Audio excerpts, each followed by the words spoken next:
Today is Monday, right? I'm almost positive. Last night I watched Jackie Mahomes lead the Kansas City Chiefs to the Super Bowl.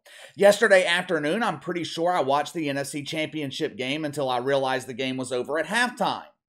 If I'm running a television network and I call myself the worldwide leader in sports, the AFC, NFC Championship games, that would be the leading topic of conversation on my network less than 24 hours later, right? Both games were the biggest events all weekend in sports. Now, ratings have yet to be released, but I would imagine 40, 50, maybe 60 million people were watching Fox and CBS yesterday, watching the NFL. According to Stephen A. Smith, First Take, the #1 show on ESPN. Hell, if you listen to Stephen A. Smith, you would think First Take is the #1 show on television. First Take is supposedly a debate show that offers differing opinions on what's happening in sports, mainly the NFL and the NBA. So, I was kind of perplexed this morning when the leading topic on First Take was not the heroic performance of Jackie Mahomes. Even with a bum ankle, Jackie was on the field last night, hypnotizing his opponents by twerking his bum. The leading topic was not Jalen Hurts, who you could argue is the worst quarterback to play in the Super Bowl since maybe Joe Flacco. No disrespect to Joe Flacco either. He was incredible for the Ravens late in the season and into the playoffs during that Super Bowl run. Jalen Hurts, he's been absolutely god-awful. The leading topic this morning on First Take wasn't LeBron James rightfully criticizing officiating in the NBA. It wasn't the entire country criticizing officials in the NFL last night. Stephen A. Smith led the show with a discussion of mythical racism centered around the death of Tyre Nichols. Again? We're going to do this again? Executives at ESPN, they are addicted to Twitter. Twitter, to someone working at ESPN, it's like a needle to a heroin addict. We like to stay engaged with our fellow wanker spankers. Did they not see the overwhelming reaction this weekend when Jamel Hill tried to spin this into a case of mythical racism? Did they not see the reaction when the Swan flew over and released his droppings? No one is buying into this mythical racism propaganda. When I say no one, I'm obviously talking about normal people, people living in reality. I'm not talking about the identifiers living in the world of virtual delusion. Stephen A. on Woke Take this morning, he was saying, I know some of you are watching, wondering why we're talking about Tyre Nichols. You're on the right channel. This is ESPN. We are actually a sports network, but we must address these heinous acts that constantly happen to black men in our society.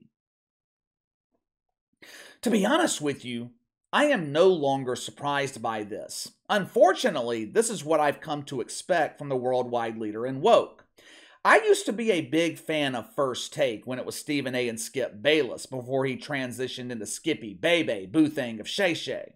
For me, the show declined once Skip left, mainly because of the content they produce. Instead of debates about LeBron James, they're debating the fact that in some states, LeBron can no longer have an abortion if he slips up and becomes a male birthing person. Instead of debating potential teams for Sean Payton, they debate his white privilege, how the NFL is willing to give Sean Payton a chance over D'Amico Ryans, because the NFL is run by evil plantation owners rooted in mythical racism. The panel this morning that was discussing the death of Tyre Nichols was Stephen A. Smith, Michael Irvin, and the ultimate beta male, emotional Ryan Clark.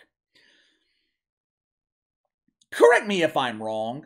I thought ESPN was dedicated to diversity, equity, and inclusion. How does a panel featuring 3 black dudes represent diversity? Where are the women? What about representation of the evil white man? Was Rex Ryan unavailable? What about the identifiers? Did Sam Shovel oversleep this morning, cuddled up to Rhonda Rake? When news networks cover a story like Tyre Nichols, they tend to bring on experts in the particular field to discuss it. For example, when I was watching coverage last week, I think I was watching Fox News, they brought on a retired police officer to give their perspective. You know, people who can offer an informed perspective.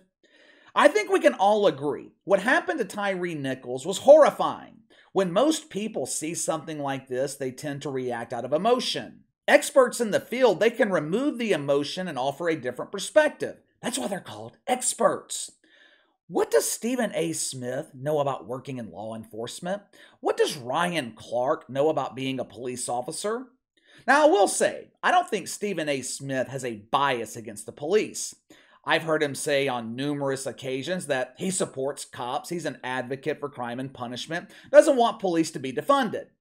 Stephen A. was not the problem this morning, though. Once again, the problem was Ryan Clark.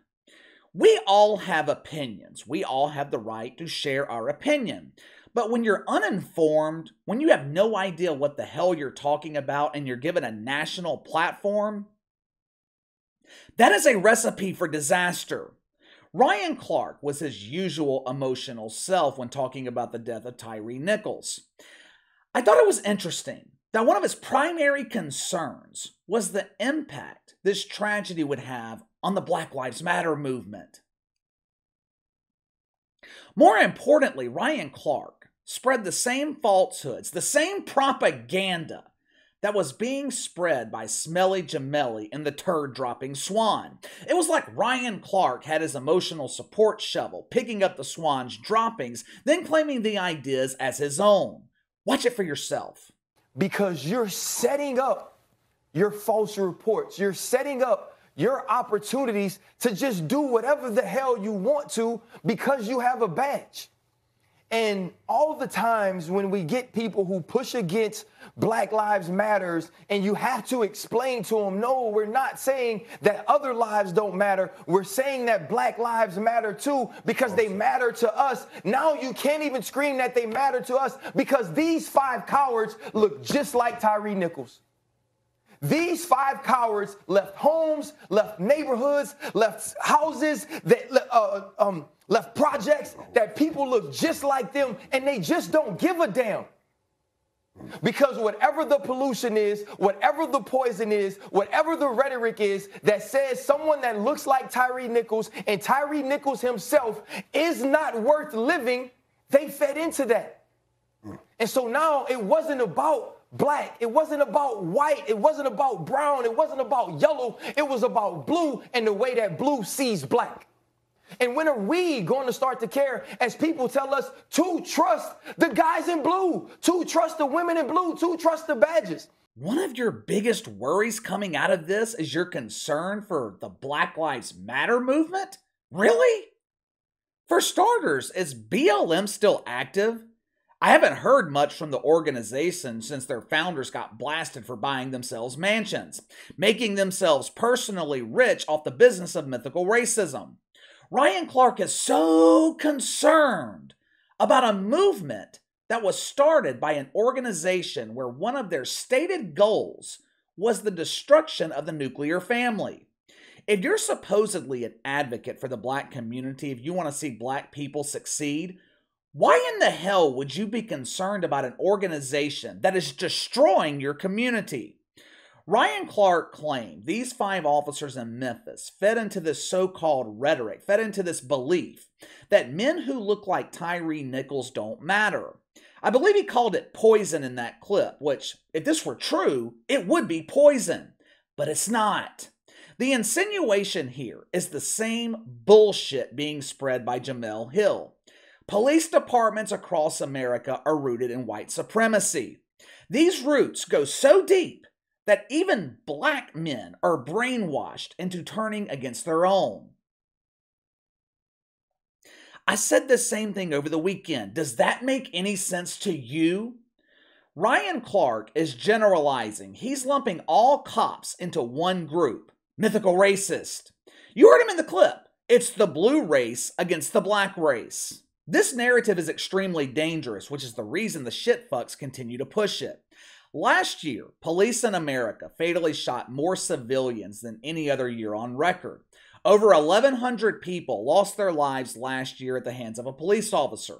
Around 35% of the victims were white, 24% were black. Now, white people make up 60, 65, 70% of the population. Black people around 13%. The numbers don't lie. Black people are more likely to encounter physical altercations with police than any other race. But why? Why is that the case? If you listen to Ryan Clark and his colleagues in the mainstream media, it's because law enforcement is rooted in white supremacy. If you believe them, you're obviously a student at Woke U. We don't attend Woke U here on the channel. We were educated at Fuck You. Cops are rooted in white supremacy. Fuck you. Men have the ability to get pregnant. Fuck you. Rachel Levine is one sexy woman. Fuck you. And also, that's absolutely disgusting. Now, this is just speculation on my part. I can't find facts to back this up. I don't even think these facts would be available because this is a mentality problem. But have you ever wondered if black men have more negative interactions with police officers more interactions than any other race? Have you ever wondered if that's because of what they are being taught? The vast majority of these altercations between black men and police are with young black men, 20s, 30s. The media, they push the narrative that black men cannot trust the police. They're taught that the cops are the enemy. You're safer to run for your life and risk losing it than cooperate and live. The media blames cops for a record year of police shootings, when it seems to me most of the blame should fall on the media. The poison Ryan Clark was talking about, that poison is not being pushed by police departments. It's being pushed by his colleagues in the media. Situations like Tyre Nichols, as tragic as it is, these situations are few and far between. But the media, they will magnify it. They treat it like it's a systemic issue. They use these situations to further the divide between cops and the communities they serve. Then they wonder, how come we're seeing a rise in police shootings? Maybe because the community has been convinced to go to war with the cops. I would not have had as much of an issue with this segment on Woke Take if ESPN were willing to offer true diversity. I'm not talking about racial diversity. I'm not talking about gender diversity. I'm talking about diversity of thought. Anytime ESPN discusses these issues, it's always presented from one perspective. They never give their audience the opposite viewpoint. It's like a giant echo chamber of woke filth. I watched the entire segment, hoping Stephen A. Smith or Michael Irvin would be the voice of reason, someone to step in and say, this is not a systemic problem, it's an individual problem. Those 5 cops in Memphis are responsible. All cops are not responsible. All cops are not the enemy. But they didn't. They just sat back and let Ryan Clark go on another emotional, uninformed rant. But give me your thoughts. The death of Tyre Nichols causes Ryan Clark to be oh so concerned about BLM. Ryan Clark claims the real problem is blue against black, insinuating blue is rooted in white supremacy. Let me know what you think about that. Sound off in the comments below. Make sure to like and subscribe. Click the notification bell to receive all notifications from the channel. Best way to contact me is by email at btlkc84@gmail.com, KC_BTL84 on Twitter. I'll see you guys tomorrow.